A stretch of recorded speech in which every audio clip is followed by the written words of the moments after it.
All right, welcome to the training on the NAR Clear Cooperation Policy. This policy is really the cornerstone of MLS compliance nationwide.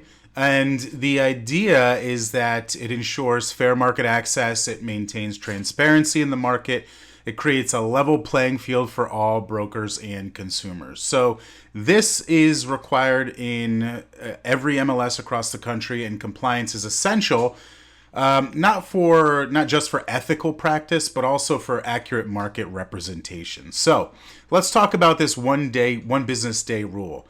Once you begin marketing a property to the public, you must submit the listing to the MLS within one business day. One business day. So this ensures that the entire marketplace has equal access to whatever properties are available on the marketplace. So what counts as public marketing? Well, public marketing is defined pretty broadly.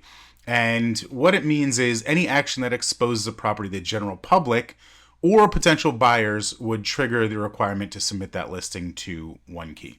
So if the property is being promoted in any way outside of your private office, clear cooperation rules apply. So let's briefly talk about what type of marketing would trigger that submission.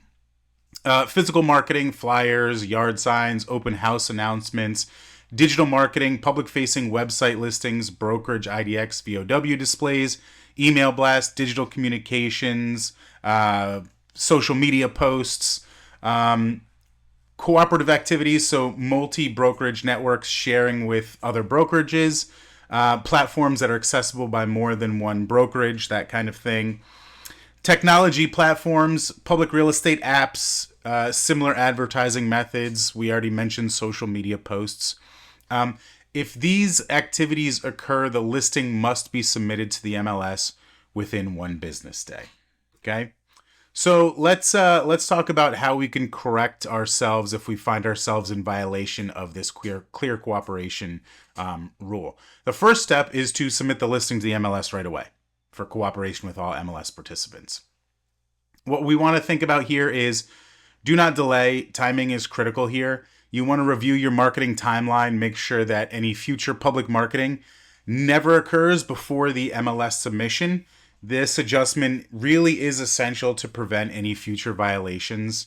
And let's evaluate and update any procedures that we have in place to make sure that we understand the clear cooperation requirements and that we have a workflow that ensures listings are submitted before any public marketing begins. Just some additional information to cover here. The violations of clear cooperation policy do require an immediate fine, automatic fine under Section 11 of the MLS rules. There's no flexibility to this rule. Enforcement is mandatory. If you'd like more information about this rule or any other rule, including Section 11, which details the automatic fines, head over to our knowledge base and search for rules and procedures. That's going to bring up a document that you can take a look at. This specific rule is Section 302.2, okay? And this is a NAR mandated policy. So just a few takeaways for us to remember. Compliance is non-negotiable. Let's make sure we submit our listing before public marketing to ensure that fairness and protect your business and your sellers. Train our team if we're part of our team. Train our assistants. Make sure we spread the word. And if we have any doubts about what constitutes public marketing, submit the listing first, market second.